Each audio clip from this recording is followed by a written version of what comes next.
You're going to want to activate those hamstrings. And when you're doing a seated leg curl, this is what you're really focusing on. It's the lengthening part. Control the way down. Come up. All right, so this is how we're starting hamstring day. You're going to want to adjust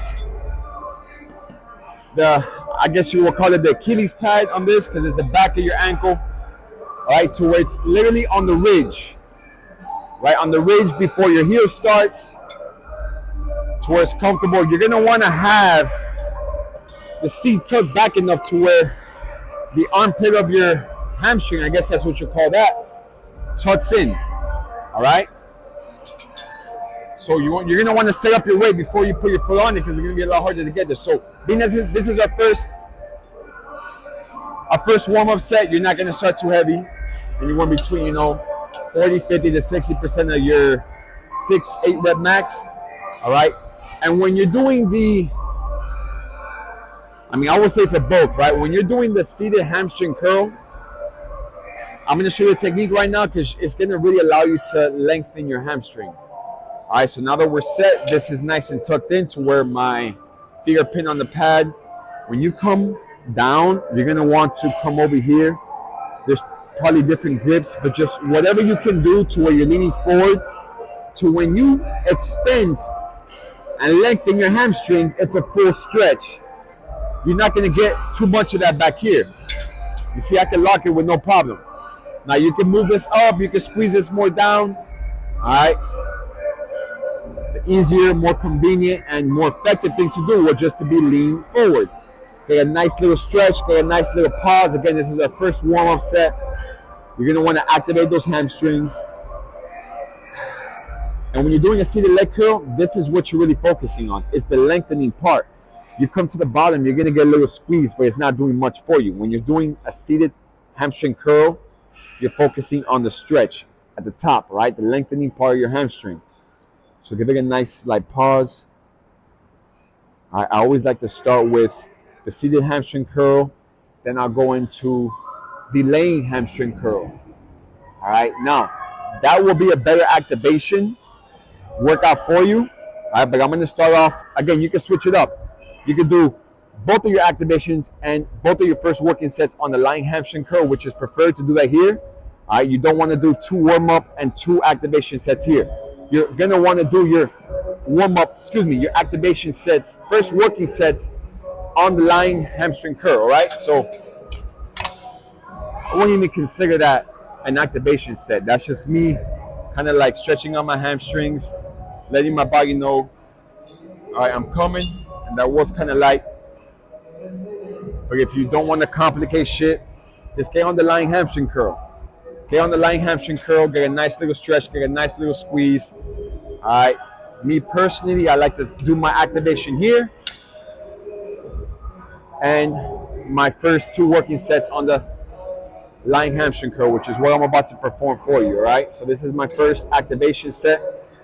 See, if you lean forward and you get that hip extension,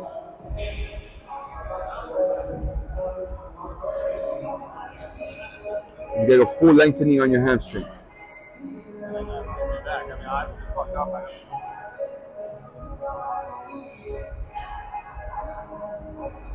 Did I say hip extension? I mean hip flexion. Hip extension is when you're standing up straight.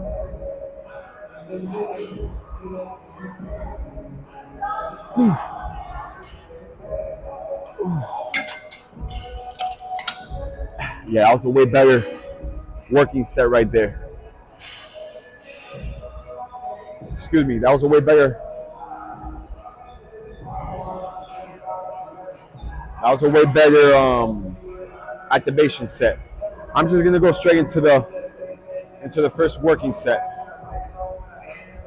All right, which again is on the lying hamstring machine. All right, let me show you the technique behind this. Got this fucking pole in the way. Let me see if I can get behind the machine. Boom, right there. All right. So here we go. Lying hamstring curl. So same thing. You're gonna want to pull this back. If you're a tall person, it's going to be most likely at the very end or the second to last clip. All right, when you lay down, yeah, is where you're going to see if it's where it's supposed to be. Not sure if you can see this, but you're going to want to grip. All right, you're going to want to grip the front handles and almost pull yourself forward. What is this going to do? It's going to keep you stretched out. It's going to keep you lengthened. All right, so as you come up, now you're focusing on the squeeze. Hard squeeze, control the way down, come up. All right, so as you're doing this and you pull yourself forward, it's going to allow you to stretch your body out, and it's going to really allow you to keep your hip tucked into the pad. All right, you see that? Don't do this and raise this part. All right, you're going to want to hold on to this, and as you're pulling up, you're almost pulling yourself forward. It's going to keep your body stretched. You see how I'm pinned up against here? Until the way down. Hard squeeze and pause. At the top.